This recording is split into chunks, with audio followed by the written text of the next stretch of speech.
J'espère que vous allez bien, j'espère que vous vous portez bien. Aujourd'hui, ce 29 mai 2025, je crois il sera une journée, une date historique dans les relations entre l'Algérie et la France, puisqu'enfin un grand tabou a été brisé. Pas totalement brisé, puisqu'on parle aujourd'hui en France d'une menace qui a été évoquée par les autorités françaises pour geler les avoirs et les biens immobiliers et les avoirs financiers de 20 dirigeants algériens qui occupent des fonctions au plus haut sommet de l'État français. Cette menace va être utilisée pour rappeler, calmer les ardeurs et donner une douche froide un petit peu aux dirigeants algériens qui seraient tentés de continuer leur politique anti-française. La France serait obligée, face à ces comportements hostiles, de rappeler à ces dirigeants algériens qu'ils ont des biens, ils ont des comptes bancaires en France, ils ont des biens immobiliers, ils ont des intérêts financiers et des intérêts économiques, et que s'ils continuent à s'aventurer à embêter la France et à la menacer et à pratiquer une politique totalement hostile à ses intérêts, la France sera obligée de se défendre en annonçant directement une liste de leurs biens et leurs avoirs et leurs comptes bancaires qui seront gelés en vertu d'une loi qui existe depuis, qui a été élaborée depuis fin juillet 2024 et qui permet de geler directement et facilement les avoirs de certains dirigeants étrangers qui travaillent ou qui sont coupables ou qui sont impliqués dans des actes d'ingérence étrangère. Il faut savoir qu'en France, il y a des dispositifs et des lois qui luttent contre la corruption et le blanchiment d'argent, et qui ont été utilisés, par exemple, dans les affaires de biens mal acquis de plusieurs dirigeants étrangers, notamment des dirigeants de la Guinée équatoriale, de la Congo-Brazzaville, du Gabon, un ancien cousin au Bachar Assad en Syrie, surtout la Guinée équatoriale, où le fils du président de la République de Guinée équatoriale a été condamné, il y a de cela pas longtemps, par exemple, c'est le vice-président de la Guinée équatoriale, Théodorin Obiang, qui a été condamné jusqu'en février 2020. L'affaire a duré pendant plusieurs années, 2015 à 2020 pratiquement, et qui a été condamné à 3 ans de prison avec sursis en 2020 pour ses biens mal acquis, des voitures de luxe, des appartements de luxe, des maisons de luxe ont été acquis en France par de l'argent provenant directement du détournement de fonds des richesses nationales de la Guinée équatoriale. Mais la France ne veut pas utiliser le cadre législatif comment on appelle ça, le cadre législatif et réglementaire de la lutte contre les biens mal acquis, contre les dirigeants algériens. Ça veut dire qu'elle ne veut pas juger les dirigeants algériens pour des blanchiments d'argent, pour corruption, pour transfert illicite de devises. En fait, en France, il n'y a pas, l'affaire des biens mal acquis, elle risque d'être explosive si on inclut les dirigeants algériens dans le scandale des biens mal acquis des dirigeants étrangers sur le territoire français. Elle risque d'être explosive et elle risque de donner lieu à un feuilleton judiciaire extrêmement compliqué à gérer pour la justice française. Pourquoi? Parce que contrairement aux dirigeants africains, les dirigeants algériens sont beaucoup plus nombreux à posséder des biens et à avoir des intérêts, à développer des intérêts économiques, des intérêts financiers en Algérie. Les dirigeants algériens, c'est pas comme le Congo-Brazzaville, comme la Guinée équatoriale, comme le Gabon. C'est des intérêts financiers beaucoup plus importants et c'est des biens et c'est des empires en réalité de biens immobiliers. Pourquoi? Je vous explique. Alors, les juges français, s'ils veulent juger les autorités judiciaires françaises, si elles veulent mettre en examen les dirigeants algériens qui possèdent des biens en France, ils devraient d'abord démontrer qu'il y a un détournement de fonds publics, qu'il y a eu du blanchiment d'argent, qu'il y a eu de la corruption. Ce sont des enquêtes judiciaires qui prennent beaucoup de temps. Il faut prendre dossier par dossier, ce qui nécessite des investigations qui prennent énormément de temps, encore une fois. Et dans chaque investigation, il faut faire des convocations, il faut organiser des procès, il faut faire des commissions rogatoires, il faut demander à ces dirigeants algériens, ils vont avoir des avocats, ils vont essayer de contrecarrer, faire des recours pour ralentir les procédures. Donc, ça va être extrêmement long, mais vraiment très très long, ce n'est pas évident. Par contre, la loi de juillet 2024, à fin juillet 2024, dont nous avons parlé tout à l'heure dans notre émission, elle ne parle pas de corruption, elle ne parle pas de blanchiment d'argent, elle parle de lutte contre les actes d'ingérence étrangère. Et dans la loi française, il y a une définition, la loi de l'article L 562-1 qui est entré en vigueur le 25 juillet 2024, il explique, il permet aux autorités françaises, notamment au ministère de l'économie et de l'intérieur, de sanctionner les dirigeants, les personnalités étrangères coupables d'actes d'ingérence. Un acte d'ingérence en France est défini dans la loi française comme étant un agissement commis directement ou indirectement à la demande ou pour le compte d'une puissance étrangère et ayant pour but ou pour objet ou pour effet de porter atteinte aux intérêts fondamentaux de la nation. Donc, c'est cette loi que la France voudrait utiliser, selon les révélations qui ont été faites jusque-là, contre les dignitaires du régime algérien pour les empêcher d'utiliser leur propriété immobilière ou leurs biens ou d'utiliser leur compte bancaire pour une période de 6 mois renouvelable. Mais ce n'est pas comme l'affaire des biens mal acquis, c'est-à-dire ce ne sera pas des procès ou des poursuites judiciaires pour corruption, pour blanchiment d'argent, pour recel, pour financement d'activités immobilières ou économiques en France par des fonds illicites provenant de l'étranger, par des fonds publics illicites, par des détournements de fonds publics depuis l'étranger ou dépend d'un État étranger. Ça va être très compliqué. Pourquoi? Parce qu'il y a un nombre plus important.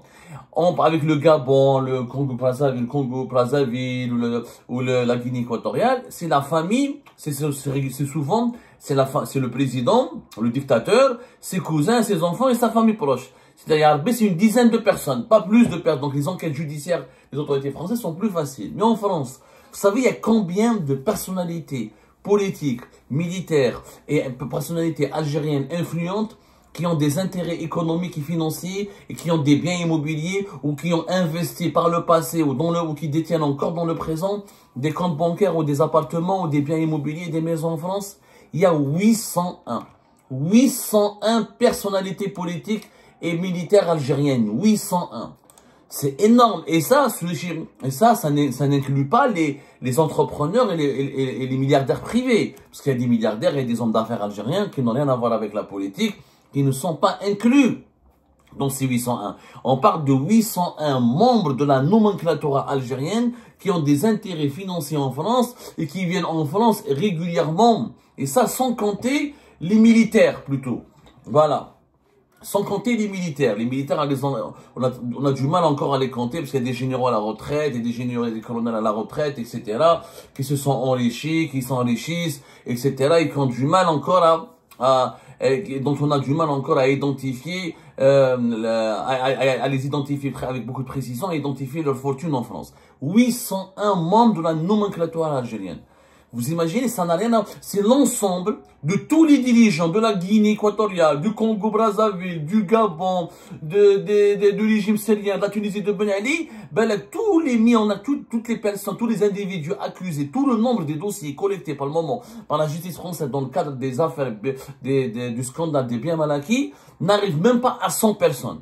Là, on a 801. C'est la justice française doit enquêter sur 801 dirigeants algériens, militaires, en civil, et des hommes d'affaires qui n'ont pas occupé de fonction, mais qui ont été utilisés comme des prête-noms ou des machines à laver par les autorités algériennes, ou comme ils ont été utilisés, pas comme des, comment dirais-je, ils ont été utilisés comme des passerelles ou comme des tirelires par des hauts responsables du pouvoir algérien pour investir en France. Parce que les mécanismes du détournement de fonds et de l'argent public en Algérie pour alimenter des patrimoines et pour constituer des patrimoines immobiliers financiers en France et en Europe en général et à l'étranger en général, c'est des mécanismes beaucoup plus complexes que par rapport aux mécanismes utilisés par les dictateurs africains. Les dictateurs africains, ils s'affichent directement. T'as la Guinée équatoriale, le Gabon ou la Congo-Brazzaville, et ils achètent directement des biens immobiliers avec leur nom, avec le nom de leurs enfants. Ils s'affichent, c'est-à-dire ils recourent pas à des montages très complexes. Les dirigeants algériens sont beaucoup plus malins parce qu'ils sont beaucoup plus mafieux, parce qu'ils sont beaucoup plus rusés. Ils ne s'affichent pas avec leur nom directement. Beaucoup de biens possédés en France, beaucoup de commerces, beaucoup d'actions dans nos entreprises françaises, beaucoup de voitures, beaucoup de biens immobiliers, de comptes bancaires appartiennent indirectement à des dirigeants algériens ou par le biais de leurs parents, pas par leurs enfants, leurs filles. Aux enfants, ça peut être leur beau-frère, leur belle-fille, etc. ou par le biais de prête-noms. ou par le biais d'hommes d'affaires. Il y a des hommes d'affaires algériens qui créent, qui achètent des appartements en leur nom, mais qui les attribuent, qui les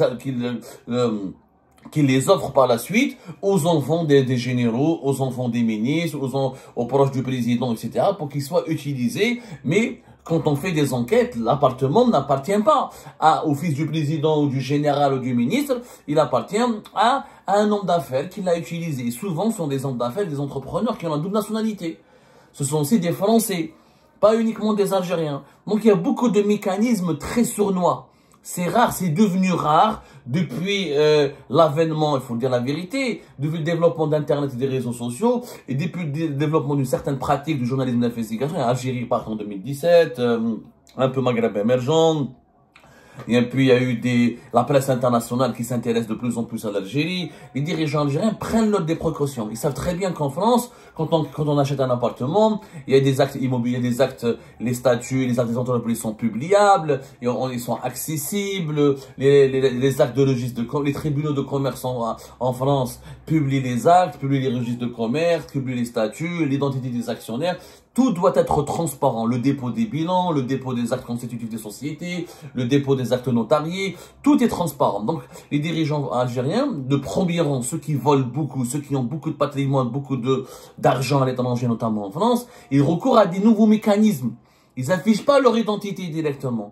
Ils utilisent des prête-noms, ils utilisent des intermédiaires, ils utilisent leurs parents, qui ne portent pas souvent leur nom, ou leur même nom de famille, des parents lointains. Donc, mais les autorités françaises, les services secrets français le savent. Nous, on le sait. Si moi je suis journaliste français, si moi je suis journaliste algérien établi en France, je le sais. Mes confrères français le savent. Les services secrets, les autorités françaises le savent aussi. Quand vous avez quelqu'un qui, du jour au lendemain, il était vendeur de chaussures, ou là il était un simple commerçant à Alger ou là à Oran, ou là il était un simple cordonnier, ou là il était une simple supérette à Alger ou là à Tizi Ouzou, et du jour au lendemain il a 3-4 appartements à Paris ou là à Bordeaux, dans les grandes villes françaises, ça veut dire qu'il y a derrière quelque chose. Il est utilisé régulièrement comme une machine à laver. On appelle ça la technique de la machine à laver. C'est-à-dire qu'on utilise une activité légale pour blanchir de l'argent sale qui vient d'activités illégales, notamment le détournement d'argent public ou le détournement d'argent public qui viendrait des caisses d'un État étranger. Financement public d'un État étranger. C'est de l'argent public détourné en Algérie qui est blanchi par un entrepreneur privé à partir d'une activité en France, et ça permet d'acheter des biens immobiliers ou d'avoir des comptes bancaires en France. Donc c'est très important de comprendre que les autorités françaises, si elles ouvrent le dossier des biens mal acquis de la nomenclature algérienne, ça va être une bombe. Les tribunaux algériens, les tribunaux français, excusez-moi, seront saturés. Il faudra des longues années d'investigation, tellement la mafia algérienne, elle est structurée, elle est habile, et la mafia algérienne, la mafia politico-financière algérienne, elle connaît très très bien la France, elle connaît les lois françaises, elle connaît les vides juridiques, elle connaît les failles de dispositifs juridiques français, parce que quand tu utilises par exemple quelqu'un qui a la double nationalité, tu peux pas saisir ses biens aussi facilement, parce qu'il y a la nationalité française, tu ne peux pas priver ses biens aussi facilement, tu ne peux pas demander son extradition, donc la justice française est obligée d'enquêter, d'investiguer, et on en parlera après. Il y a malheureusement aussi, au niveau français, une certaine complicité. Il y a une complicité avérée de la part de la France pendant des années. Moi, je le dis, beaucoup d'opposants algériens le disent, beaucoup de journalistes et d'intellectuels algériens le disent. La France a laissé faire des dirigeants algériens qui ont pris de l'argent en Algérie pour voler, en volant de l'argent en Algérie. Ils se sont offerts des appartements de luxe, ils se sont offerts des biens immobiliers, des comptes bancaires ici en France. Ça, il y a une complicité, on en parlera plus tard. Mais pour le moment, retenez un chiffre impressionnant. 801 membres de la nomenclatura, 801 membres de la classe dirigeante algérienne ont des intérêts financiers en France. À travers ou des biens immobiliers, ou des comptes bancaires, ou des commerces, ou des entreprises, ou des participations des activités économiques. 801, c'est énorme. C'est pour ça que les autorités françaises, si elles veulent affaiblir le régime algérien, si elles veulent le déstabiliser, elles ne peuvent pas recourir à la voie judiciaire. Ça prendra des années pour judiciariser tous ces dossiers, lancer des enquêtes, et dans les identifier, démanteler les complicités, identifier tous les biens, tenter de les saisir. C'est pour ça que les autorités françaises ont préféré utiliser une autre loi, celle de fin juillet 2024, qui criminalise et qui lutte, qui permet de geler les avoirs des personnalités étrangères responsables ou impliquées dans des actes d'ingérence étrangère hostiles aux intérêts fondamentaux de la nation. Cette loi a été faite pour se prémunir contre l'influence malsaine et le lobbying russe en France. Elle va être utilisée contre le lobbying et l'influence malsaine et hostile des lobbies du régime algérien en France. Donc c'est cette loi qui va être utilisée. Sur le plan juridique, les biens mal acquis des dirigeants algériens, le jour où la justice française va ouvrir ce dossier, je peux vous assurer, il faudra créer une juridiction à part, il faudra créer un tribunal spécifiquement dédié à cette affaire, tellement les dossiers sont nombreux. 801 personnalités, ça veut dire 801 biens, pas 800, minimum 801 biens, 801 comptes bancaires, 801 commerces, 801 entreprises, 801 biens immobiliers.